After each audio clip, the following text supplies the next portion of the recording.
Good afternoon. My name is Jim Simons, and it's my great pleasure to welcome you to this 14th virtual convocation here at Monte Vista Grove in Pasadena, California.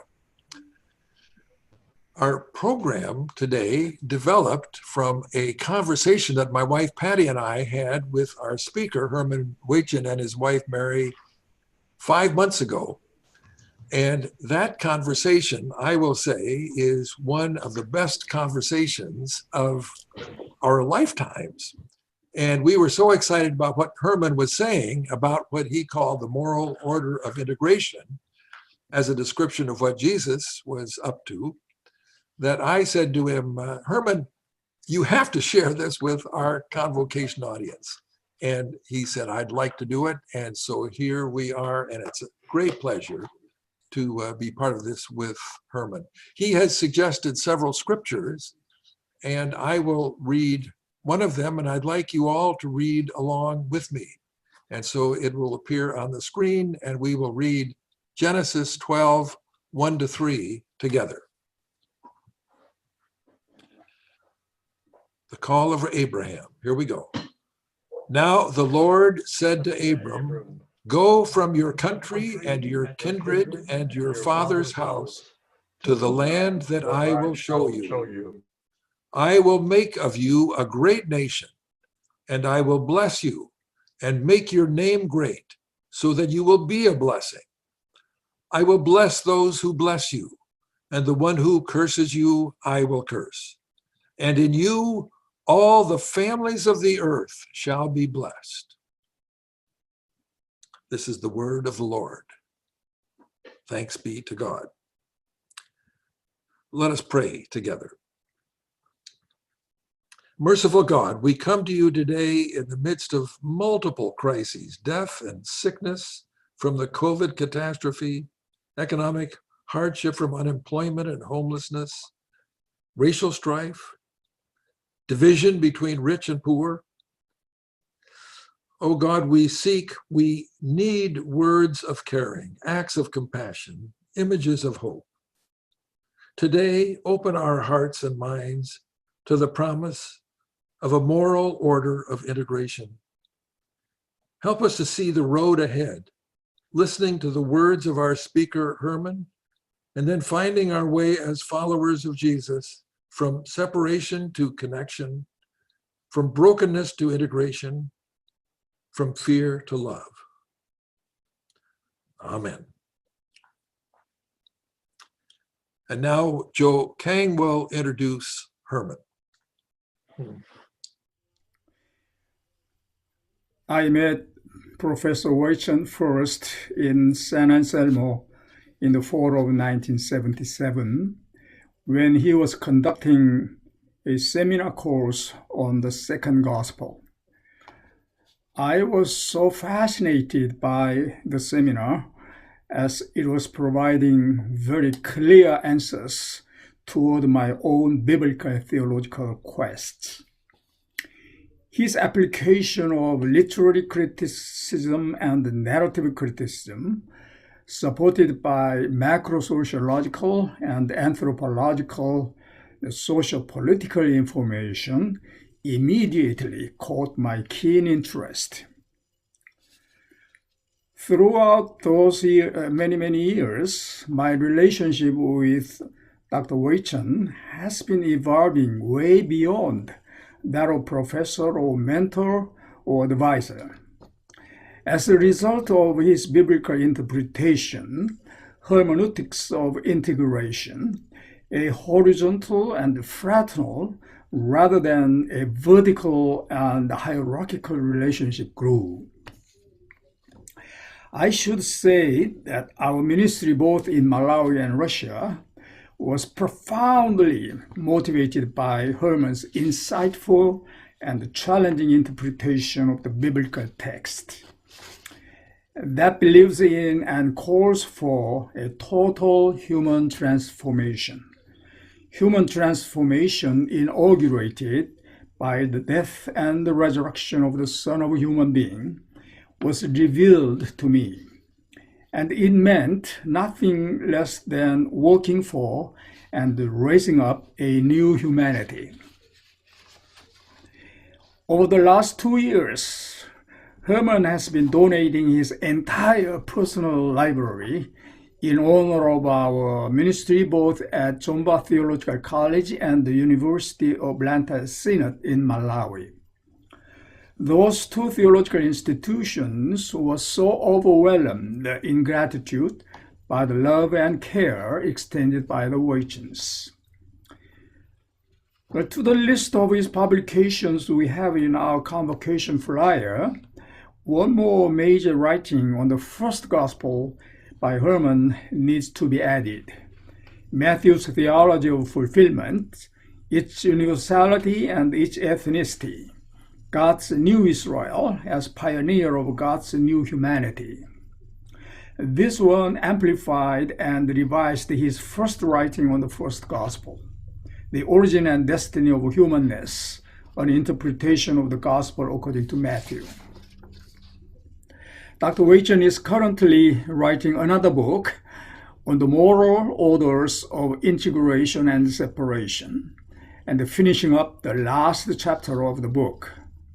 He is going to share this with us this afternoon. It is my great honor and delight to introduce to you our distinguished speaker, Dr. Herman Waetjen, our beloved teacher, incredible mentor, and our special friend. Thank you. Thank you for that gracious and generous introduction, Joe. I am deeply grateful for all of the years we have shared. They've been rich and rewarding. And I'm grateful to you, Jim, for the privilege of sharing with you as much of this work that I've been doing in the last 3 or 4 years. And I'm looking forward to some good dialogue and interaction with you and all who may be listening in on us. Initially, I want to wish all of you a very joyful celebration of Advent and anticipation of Christmas. And I hope that what we say here this afternoon will add to your understanding and your enrichment of this celebration. I want to begin with the frustration that I've had over the years that I've taught New Testament at San Francisco Theological Seminary. We can focus on 2 passages specifically because they capture it very well. One is John chapter 14, verse 12, where Jesus says, "Amen, amen, I say to you, the works that I do, you will do, and greater works than these you will do because I go to the Father."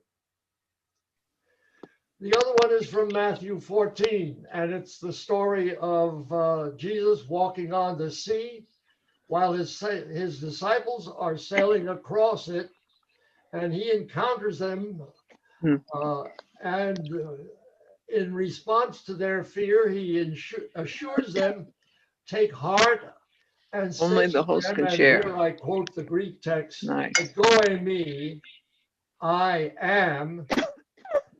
And Simon Peter responds to him and says, "Lord, if you are, command me to come to you on the waters." Unfortunately, the English versions do not render that according to the Greek text. And that's the great tragedy of what we're talking about this afternoon, because the contemporary readers do not understand what that text might mean for them. In other words, we're talking now about anthropology and the structure of anthropology. And it's the structure of anthropology that determines whether we're going to understand these 2 texts and whether we are open-minded enough to enter into them. What I have sharing with you is not really new, although there are people who may think it's radical. But it started in my work on Matthew's Gospel, specifically Matthew chapter 10, 28, where Jesus gets into this anthropological structure and says, do not be afraid of those who can kill the body but are not able to kill the soul. But I say to you, be rather fear the one who is able to kill both body and soul in Gehenna. There we have something of an anthropological structure. Soul and body, both of them somehow being terminated. I related that as I started thinking about it to a very important text in 2 Corinthians 5, verses 1 through 5, in which Paul has to clarify this anthropology or anthropological structure to the Corinthians. Evidently, they are coming at Christianity with their own anthropological structure, which we'll be talking about, namely a Greek anthropology rather than what might be called a Hebrew or an Israelite anthropology. And Paul, in those 5 verses of 2 Corinthians 5, talks about what occurs to us at the moment our body dies, our brain waves cease to function. It's possible we may be naked. We may be a naked soul. And we are waiting for a new house or a new tent, which God will give us, a house that God will clothe our naked body with. So there we're getting into this anthropological structure that I encountered in Matthew 10, 28, and it led me all the way to Genesis chapter 2. Not Genesis 1, but Genesis 2, because the myth of the creation in Genesis 2 is older than the myth of Genesis 1. And in fact, it's the oldest strand of tradition in the Pentateuch. And it starts with Genesis chapter 2, verse 4, and extends all the way to Numbers chapter 24. That's the scope of what scholars have been calling the J strand or the Yahweh's tradition. I have to insert a note, however, that at this time in biblical scholarship, that documentary hypothesis is being re-debated. And at the moment, I have no idea where it's going to go. But I've been following Bob Coote's book, The Bible First History, and I found much of that meaningful. But the difference between Bob and me is that I regard the Yahwist, the writer of this J strand, to be a prophet, and that he is looking forward to the whole problem of kingship, which culminates in Numbers chapter 24 and the 3 or 4 prayers of blessing that Balaam the Magus utters.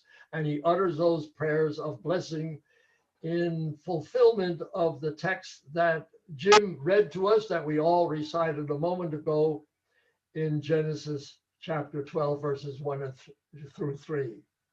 But let me say something about the structure of the human being as it may be interpreted from verse 7 of Genesis 2.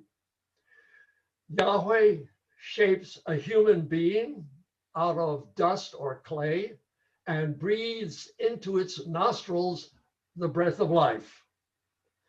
And the Yahweh says, the earth man or the human being, we have no gender yet at this point. There's no gender because there's no woman who has been created as yet.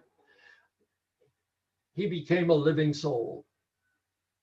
What we need to ask ourselves is, what is the structure of this human being that Yahweh creates in Genesis chapter 2, verse 7? How do we relate the soul, the nephesh is the Hebrew, and the basar is the Hebrew of body, actually basar is flesh. There is no word for body in the biblical Hebrew of the Old Testament. That only comes much later when we get into rabbinic tradition. So we have nefesh and basar. We have these two, what I call constituents. That's the word that I've created for soul and body. And I read the relationship as one that is horizontal. They are integrated with each other. And they are horizontally, I want to emphasize that word, horizontally integrated with each other. If you look at the one at the top left, there you will see this figure that I use to illustrate Genesis 2, verse 7. The soul linked horizontally and integrated with the body, but note there's no self yet that has emerged. That will come much later, but initially in Genesis 3, the self will change that structure, as we'll see when we move to the right corner at the bottom of the page. But at the moment, we're focusing at the top, and this is a figure that I would hope that you would reflect on to understand the structure of the human being as created by Yahweh in Genesis 2:7. The two constituents of soul and body, and under each constituent, there are what I call determinants. Each constituent has a determinant. The soul's determinant is imagination. We all have imagination, and we have that as a result of being a soul. And it's our imagination that permits us to contemplate possibility and even infinitude. In fact, the determinant of infinitude is vital because it is through the determinant of infinitude that we are able to reach out to God, and God is able to reach out to us. In other words, it is through infinitude that we have accessibility to God's presence. And please note that that implies a horizontal presence, the horizontality of God in relation to the soul and the body, and not vertically.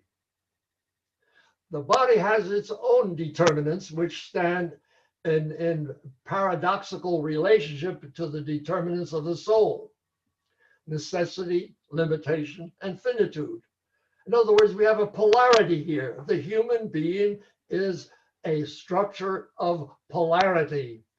And initially, according to the oldest tradition in the Pentateuch, it is a horizontal integrated structure. This is what Yahweh does immediately after creating, please note, earth and heavens.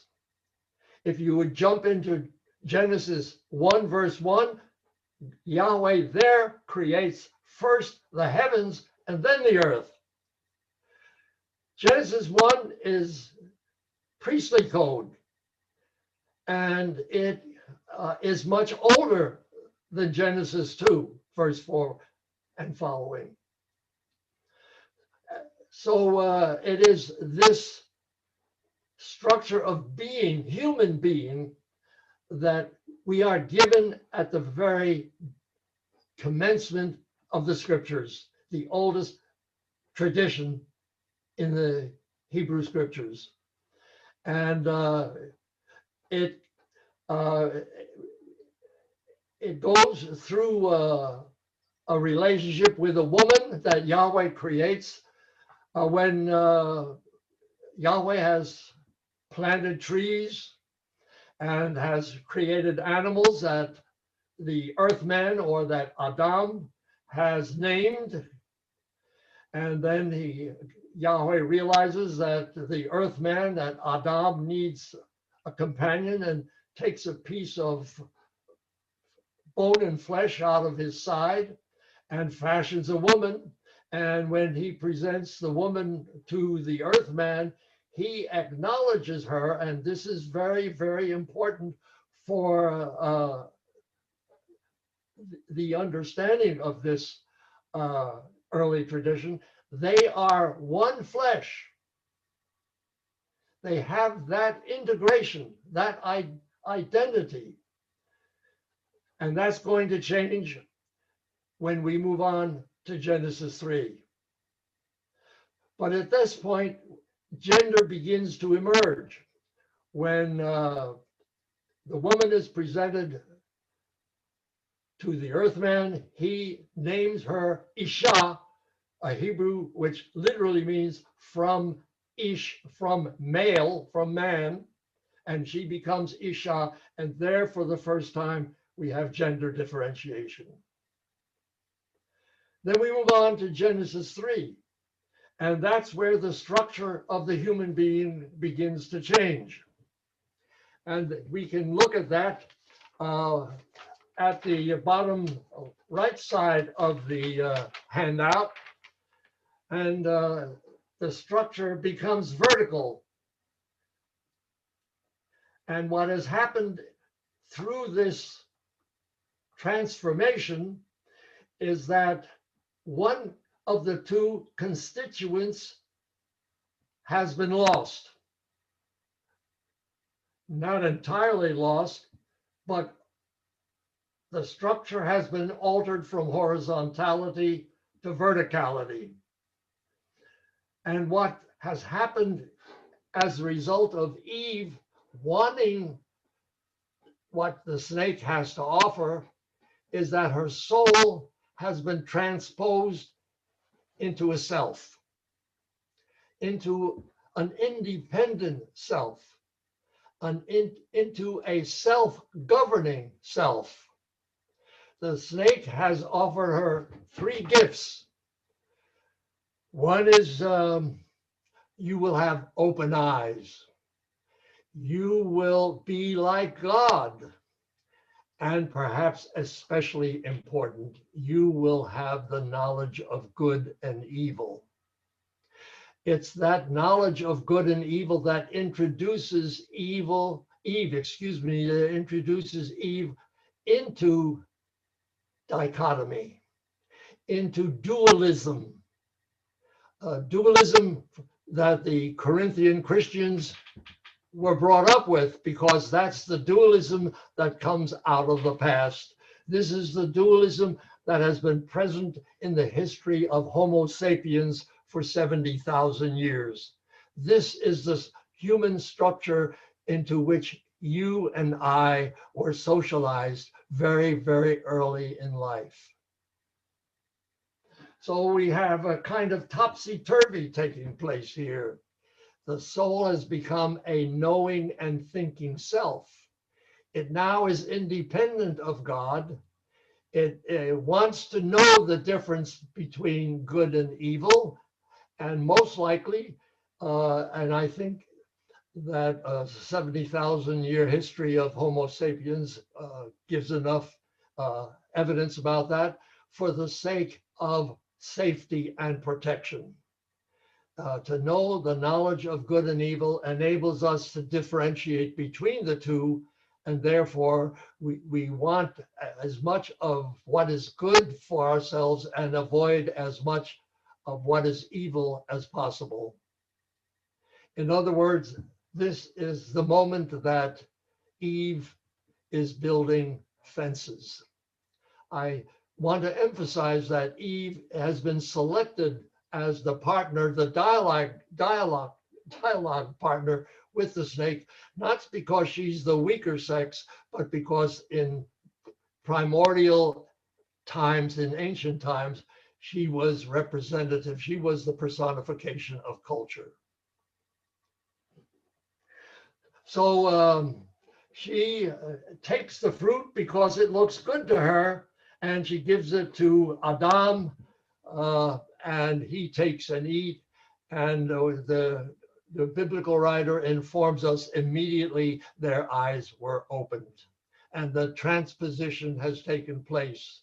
They have shifted their human structure from integration and horizontality into verticality and hierarchy, and they have lost one constituent, namely the body has been subordinated now to the soul, and the soul is now completely in charge of the body. But the soul wants to be in charge of the body because the body is finitude, and the soul is very eager to protect its finitude because it wants to live as long as possible. So we have this hierarchical structure that has emerged and that still governs life today. As I said a moment ago, this is how we were socialized early in life. And as I like to tell others with whom I've shared this, soon after we were born, you and I were structured humanly like that figure at the top of this page. In other words, maybe for a few moments after birth, we were an integrated horizontality. But ironically, when our mother took us in her arms and began to love us, to talk to us, to socialize us, that's when that horizontal integrated structure was transposed into a hierarchical structure of dichotomy, a dichotomy of soul, now a self, and a body that is subordinated to the soul. And this then becomes the entry of now Adam and Eve into history. Genesis 3 ends by Yahweh speaking to the members of the divine council. That's where he talks about us, that we cannot let these people stay in the Garden of Eden because they would have access to the tree of life, and they should not have access to the tree of life when they are restructured in this way and have lost the original human structure of Yahweh's creation. So they are expelled from Eden and they move into history. And then we begin the story, and then the story continues according to the Yahwist in Genesis 4 and 5. Before I say anything about the text that Jim read to us, I want to say just a word or two about these two chapters of Genesis 4 and 5. Please read them carefully and read them in conjunction with what we've just said about the movement from Genesis 2 to Genesis 3. Genesis 4 is the story of Cain murdering his brother Abel and being cursed. He becomes the founder of cities. Cities in antiquity were places of dualism, places of culture, good things happening, places of evil. And in Genesis 4, we will read about Cain's offspring, who builds metal instruments, who makes musical instruments, but also about a person who murdered a young man who harmed him or injured him and who demanded 70 times 7 retaliation. Compare Genesis 4 with Genesis 5, in which we are told now that Adam and Eve have had a new son, Seth, and he becomes a kind of patriarch, a temporary patriarch perhaps, of another group of people who are peasants and who work in the rural countryside, compared to people who are descendants of Cain and who live in the city. So there's a contrast, an important contrast between city and rural country in 4 and 5, and that builds us up to the great evil that we encounter in Genesis 6 and the Yahweh's drawing from the epic of Gilgamesh, the great story of the flood. We we could talk about that too, but I want to give as much time for questions. So let us just jump into Genesis 12 verses 1 and 3. Here is Abram married to Sarai. They are with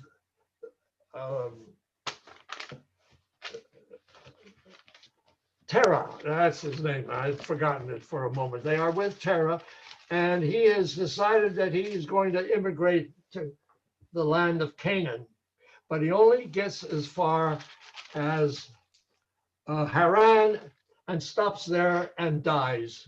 And it's while Abram and Sarai are there in Haran that Yahweh appears to Abram, and we encounter this extraordinary command or summons that Yahweh gives to these two people, but particularly to Abram, who has not yet received his longer name, Avraham. Go from your country and your kindred and your father's house to the land that I shall show you. I don't think that that is taken seriously, namely the land that I shall show you. It may be that we read too easily that this is the land of Canaan. After all, his father Terah had planned to immigrate to Canaan and did not. So we could assume that because Terah did not, well, this is what Yahweh wants Abram to do, to follow through on his father's plans. But I leave this open-ended because I think this is purposeful. In fact, I even conclude, and it may be a far-out conclusion, but I'd like you to judge that for yourself. This is the beginning of an open-ended journey that is going to culminate in Jesus of Nazareth. That's the land that Yahweh will ultimately take Abram to. Why can I say that? Because of the four promises that Yahweh makes in conjunction with this destination that is unnamed. I will make you a great nation. I will bless you and make you great. I will bless the one who blesses you and curse the one who curses you. And finally, the big one that is finally actualized when we get into New Testament times. In you, all the families of the earth shall be blessed. One has to conclude, if one thinks about it, and here I try to put myself into Abraham's psyche, what would he be thinking as he receives this summons from Yahweh? Go to the country that I will show you. So I'm not going to tell you the destination. You're going to have to trust me. And along the way, it's not stated specifically, but along the way, perhaps Abram would surmise that these four promises would be fulfilled. And that even in his own lifetime, he would not only be blessed and be blessed by others, as I said earlier, in Numbers 22 through 24, Balaam does bless the people of Abraham, the nation of Israel, while it's still in the wilderness. But Abram never experiences the fulfillment of this last warrant. In you, all the families of the earth shall be blessed. If we follow through on the whole Yahweh's tradition, I call it the Book of Yahweh. It goes through Abram's summons to sacrifice his son, through Isaac, through extraordinary story of Jacob, an unbelievable story, through Jacob's son Joseph, who becomes the vice regent of Egypt and provides a model for David the king. I put it that way because while the Yahwist is composing the J strand, he is living under David's kingship. That's what Bob Coot also says, and I think it's correct. In other words, 950 BCE, the Yahweh is producing this book, this long story under King David, and it is his portrayal of David as vice regent in Egypt that probably is intended to give David an idea of what kind of a king he should be. And then we continue through the enslavement in Egypt, the liberation through Moses, all the way to the borders of the Promised Land, and the J tradition finally climaxes in those extraordinary 3 blessings that Balaam speaks on the people in the wilderness. And that leads us right into the story of Kings. Note that Joshua and Judges have been bypassed. They play no role in the J strand. We go straight into kingship, specifically David's kingship. But what Yahweh then subsequently does in constituting a dynasty for David, a house of David, and if we follow that house, that Davidic dynasty, we will get great insights of what Yahweh ultimately thinks about kingship, and that will eventually lead us into Jesus of Nazareth and the attempts in Matthew and other Gospels to present Jesus as a king, as a son of David. And in the 3 Gospels, at least, or no, I think in 4, that kingship will be reduced to kingship in death on the cross. I think that's probably enough said for the time being. I hope I haven't gone over time, but I'm open to any questions of clarification and continuation in any way that you want to go with your own concerns and issues. Well, if there are no questions, maybe I should just continue. Let's get to what we're going to be celebrating in about 2 weeks, Christmas, and look at a text that is always read in conjunction with Christmas, relate to everything that I've been talking about so far. Kingship. That was the problem of the Yahwist. And that's why he wrote under David's kingship. It was an ethical problem. Kingship is an ethical problem because of the structure of kingship as it is evident in that figure at the right-hand bottom of our handout. All kingship is hierarchically structured. And that involves kings in oppression and exploitation.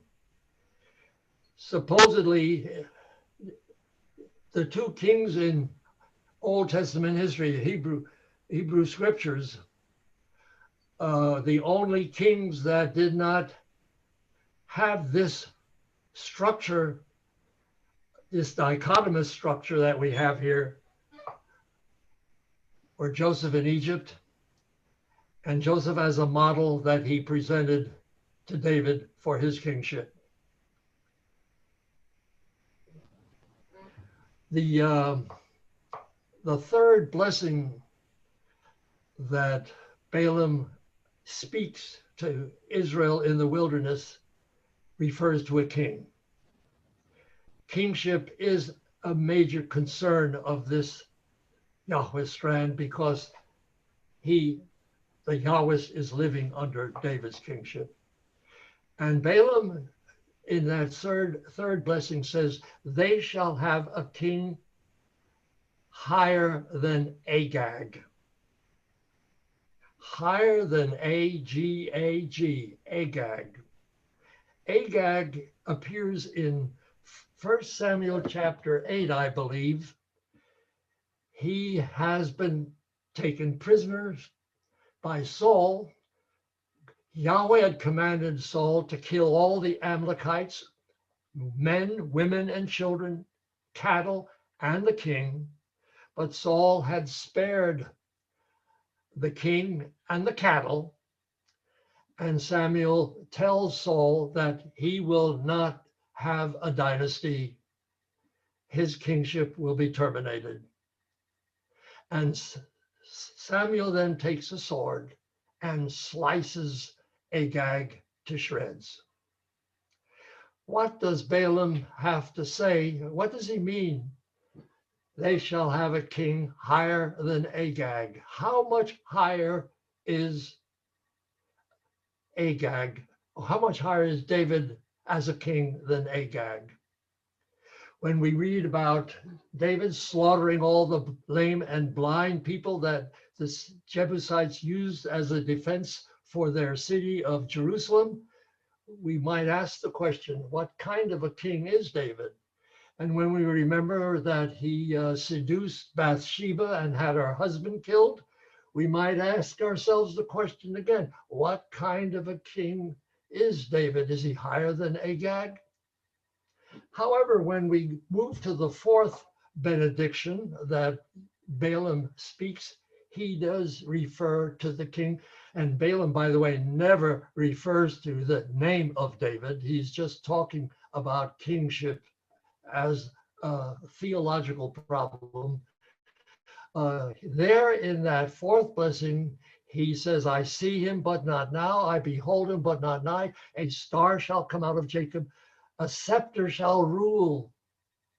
And as we know, at Christmas time at least, Matthew has the Balaam's descendants as the Magi come to Jerusalem looking for the one who is born King of the Jews, and they're familiar with that fourth blessing that their ancestors spoke about the King of the people Israel, that he is a star and a scepter. So we have a relationship here between David and Jesus, and a relationship in kingship. And we're all familiar with the way in which Jesus is called a son of David, and in which he is designated to be a Messiah.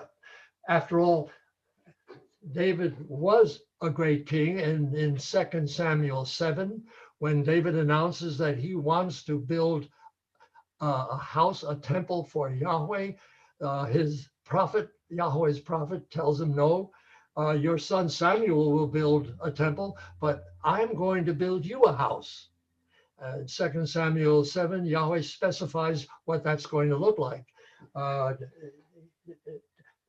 David is going to have the kind of relationship with Yahweh that we have in Genesis 2:7, the horizontal integrative structure that we have at the top of the page, or to be more correct, to talk about this structure in between those two figures, the one that we haven't talked about yet, the structure that has a self. This is what we could use to identify David in this relationship he has with Yahweh. It is a horizontal relationship with Yahweh, and it's also a horizontal relationship with human beings and nature. So there's no exploitation, there's no oppression there at all. And this, by the way, is really the foundation of what Jesus is talking about in John chapter 14, verse 12, when he says, the works that I do, you will do, and greater works than these you will do, because I go to my Father. And also, this is the figure that we need to keep in mind when we read the story of Peter getting out of the boat and joining Jesus in walking on the sea. And he may sink, but if we read the story very carefully, he is suddenly overwhelmed by doing what he's doing, and the wind and the sea are overwhelming him, and he has to be saved. So we conclude very truly that Jesus is a Savior, But he's more than a savior. He's also a pioneer. And he wants us to move into this kind of self-understanding that is conveyed by this horizontal structure of integration. Herman, we do have a couple questions now. Good, good, good. Great. Joe Kang again says, a little more clarification of moral order of integration and separation in light of current socio-political situation in this country would be appreciated. Thank you. Wow, I love that. That's a great, good question. Thank you, Joe. That's terrific. And of course, I guess I should expect you to be in that kind of a realm, thinking hermeneutically of how these texts are related to the world today. You heard me say that we are in the species called Homo sapiens. And we've been in that species for 70,000 years. It exists today. We are all part of it. We were socialized into it. Probably Augustine separated us from this figure that we have in the middle of this page of figures, because Augustine put us into the hierarchical, dependent structure of human being by making us dependent on God for justification by faith and for forgiveness of sins and for life everlasting. And it is Martin Luther and John Calvin who accepted his theology and passed it on, and it has come down to us generation after generation. And I would say that today the Christian church around the world is represented by this hierarchical figure of human structure. There's no integration. There's no integration because the Christians prefer to have a vertical or hierarchical relationship with God because it's much more comfortable, unlimited forgiveness of sins and everlasting life. But more than ever, and Joe's question makes this very clear, more than ever, we are living in times when this structure of human being is destroying us. It's destroying us in politics, the dualism of the dichotomy, the dichotomous relationship between the Republicans and the Democrats, the kind of dichotomous relationship that President Trump has with just about everybody in the world. And it has lured evangelical Christians into this relationship so that even Billy Graham's son can vote for President Trump and even insist that President Trump probably won the election. So we have this very critical condition in Christianity today that has robbed us of what our faith, our Christianity is really all about. And that brings me to what probably should be the summary statement that I make in this series. What we have been talking about is not a new religion. Christianity is not a new religion. It is a new ontology. It is a new structure of human being. And the two structures that relate to this are the ones at the top of the page. The one that comes out of the Garden of Eden before the fall of Genesis 3 takes place, and the structure of the human being that was manifested in Abram and Sarah, and also Abraham and Sarah when they made a covenant with Yahweh. They are the pioneers of this extraordinary structure of human being that lives in what I have called an identity union with God. To understand that phrase, identity union, involves horizontality and integration. And that's the Christianity, the ontological Christianity, the structure of Christianity that the church should be preaching to the world and should be drawing people into it so that we can begin to eliminate the dualisms and the dichotomies that are destroying us and that will destroy us as we move beyond the pandemic and we get into the crisis of climate change, which is still going on and which will continue to threaten us for years unforeseen. This is the only ontology that is going to deliver us from what confronts us today. Thank you, Herman. There is one that just came in. Herman, I agree. Trump has destroyed the chance for Christians to compromise theology. How can this change? It can change when Christians embrace, or I'll use another verb, when Christians recover their identity. Joe named it rightly when he referred to a new humanity. In 2 Corinthians 5:17, the Apostle Paul tells us very bluntly, we are new creations in Christ. Old things have passed away. All things have become new.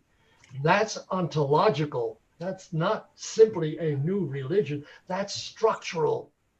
And it's important for us to embrace that structure in our self-understanding and to think our way into a horizontal, integrative relationship with God on the one hand, and to move to the other side of that figure in our relationship to human beings and also, and maybe also especially to nature. All of that is a horizontal line that binds us all together with God the Creator. And because we have this infinitude that gives us accessibility to God, we can be bold to begin to relate ourselves to what might be called the unlimited possibilities of God's infinitude. And perhaps that's what we need as we confront climate change. We need the infinitude of God's unlimited possibilities. And if we begin to accept that, embrace that, maybe change will take place. But there's one more thing that has to be said, and I haven't said it, but it needs to be said. How does one move out of this hierarchical structure at the bottom right of the page into the vertical structure in the middle of the page? Jesus gave us that in his own life, and we encounter it in the gospel according to Mark. In fact, we encountered it in all of the gospels.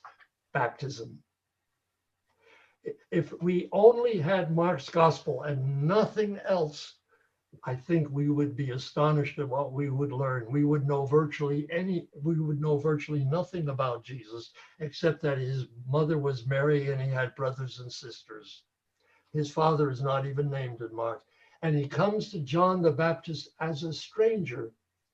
And he comes to John to be baptized.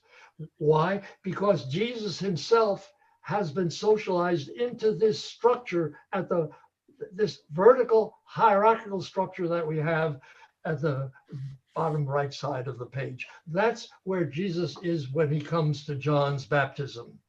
And when he comes up out of the water,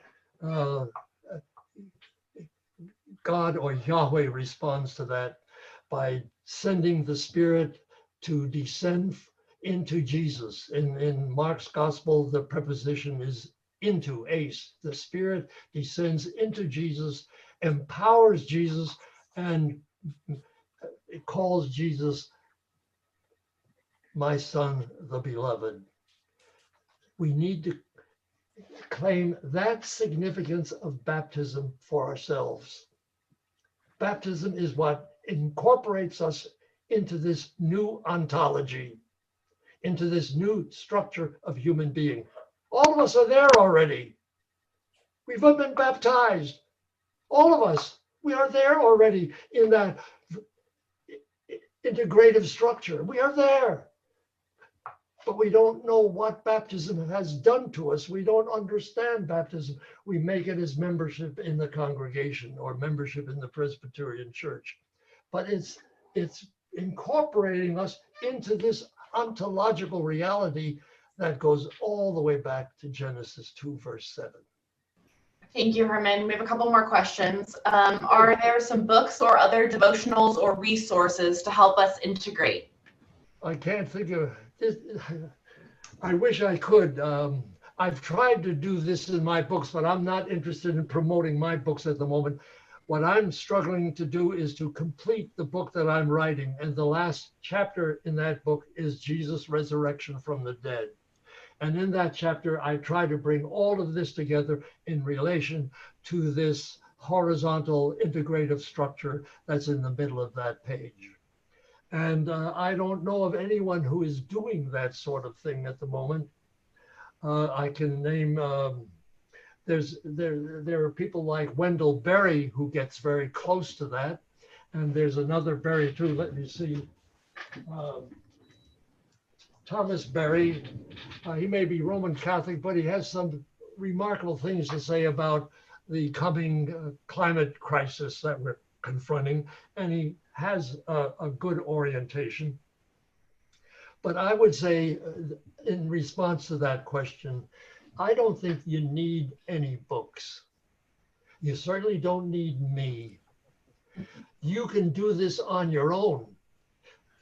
I'm grateful to give you these figures. I hope they're meaningful to you. I urge you to reflect on them, to work your way into the difference between these two structures and what they signify to your life, where you are now, where you have been, and take that middle one, which has a self. Each one of us has a self. And use that middle integrative horizontal structure and read the Bible in conjunction with it.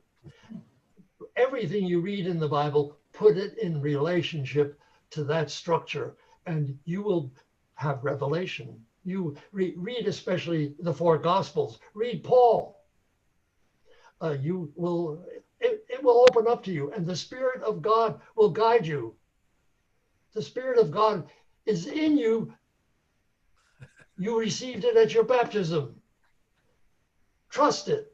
It's there to work in you and to develop greater and greater understanding. I'd like to thank Herman for your presentation and particularly those diagrams. One of the things that struck me is that if we say, as you say, that we are in a horizontal relationship where body and soul are integrated together, not one superior to the other, it also reflects sociologically to the way we think of our society. Exactly. With hierarchies where white people over the years have said we are superior to black people or people of color, and it leads to all kinds of mischief. If we can get back to what you said, that the Spirit of God is in each and every one of us, and we are on a horizontal plane, not on a vertical hierarchy. And Jim, it's ontological. It's not just a new religious thing. It's structural. It is in the very structure of being in the world in which we live. It's there, and we were incorporated into it by our baptism.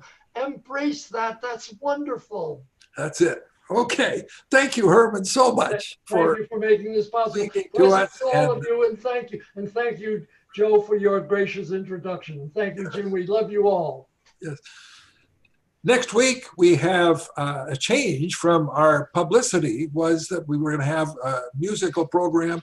That's going to be postponed till next year.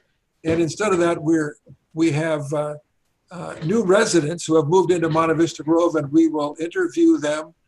And so that is certainly a Christmas present to all of us here at Monte Vista Grove, a gift to which will enrich our community.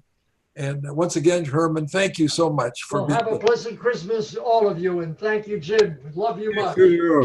Thank you so much. Joe, thank you. You're wonderful. You're wonderful. I'll be writing you, Joe. Thank you. Thank you so much.